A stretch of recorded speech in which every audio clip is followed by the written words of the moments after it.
വീട്ടിലെ കൊട്ടകയിൽ സിൽമ കാട്ടിത്തറാം. ഒത്തിരി പലഹാരം നമ്മൾ കൊണ്ടുവന്നു തരാം. നല്ല സ്നേഹം കാട്ടിത്തറാം. നമ്മളുടെ ജീവൻ തന്നെ തരാം.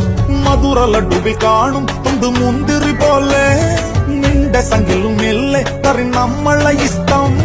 വേഗം സൊല്ലു ഒന്നു വേഗം സൊല്ലു. നമ്മൾ രാമൻ സീതയെ നോക്കും അതിഥി കാപ്പൻ നിന്നു തരാം. പിന്നാലെ നടന്നതിൽ പിണങ്ങല്ലേ നീ.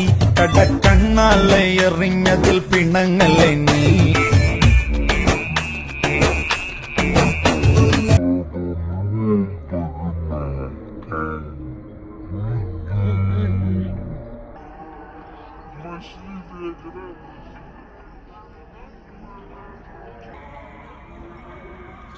लौंडे से उतार देता हूँ.